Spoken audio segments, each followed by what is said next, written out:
మావిగాన్కు వ్యతిరేకమా లేదా ఆ ప్రాంతాల అభివృద్ధికి వ్యతిరేకమా? చంద్రబాబు సమాధానం చెప్పాలన్నారు మాజీ మంత్రి గుడివాడ అమర్నాథ్.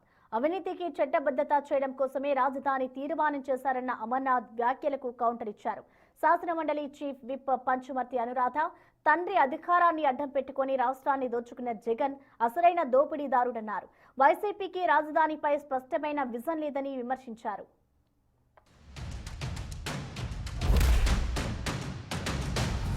ఒకవేళ ఆ పేరు నచ్చకపోతే నీకు నచ్చిన పేరు పెట్టుకో. కానీ ఆ మూడు ప్రాంతాలు కలిపి ఒక గ్రోత్ కారిడార్గా ఉంటే, అది క్యాపిటల్ రీజనల్ డెవలప్మెంట్ అథారిటీగా సిఆర్డీఏగా ఆ ప్రాంతం ఉంటే ఈ రాష్ట్రానికి నష్టమా? దానివల్ల ఉపయోగం లేదా? చేసినటువంటి ప్రతిపాదనలో ఉన్నటువంటి లోటుపాట్లు ఏంటి అనేటువంటి దాని మీద చర్చ లేదు. కేవలం పేరు గురించి, ఆ పేరు మీద వీరేదో అమరావతికి చట్టబద్ధత తీసుకొచ్చాము అన్నటువంటి ఒక తప్పుడు ప్రచారం తప్ప, నాకు తెలిసి భారతదేశంలో స్వతంత్రం వచ్చిన తర్వాత దాదాపు 28-29 రాష్ట్రాలు ఉన్నాయి. ఏ రాష్ట్రానికి మా రాష్ట్రానికి రాజధాని ఇది అని చెప్పి చట్టబద్ధత చేసినటువంటి ఒక రాష్ట్రాన్ని చూపించండి దేశంలో. అమరావతి పేరిట చేస్తున్నటువంటి అవినీతికి మాత్రమే వీరు చట్టబద్ధత తీసుకొచ్చారనేటువంటిది ప్రజలందరూ కూడా గమనించాలి. దేశం అంతా జాలిపడతా ఉంది. 10 ఏళ్లుగా ఆంధ్రప్రదేశ్కి రాజధాని అనేది లేదా అని.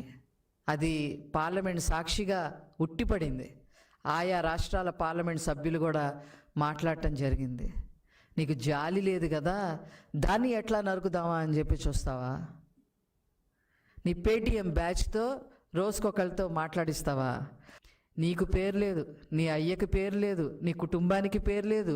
మీది ఒక చెంచల్గూడ జైలు పార్టీ అంటారు, ఒక మాఫియా పార్టీ అంటారు. ఇవన్నీ ఇట్లాంటి పార్టీని ఆ పేర్లు రాకుండా దోపిడీ పార్టీ అని అంటారు.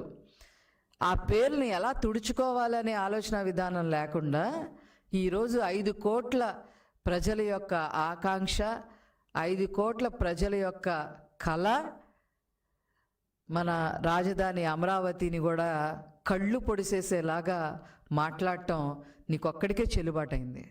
దీన్ని మేము తీవ్రంగా ఖండిస్తున్నాం.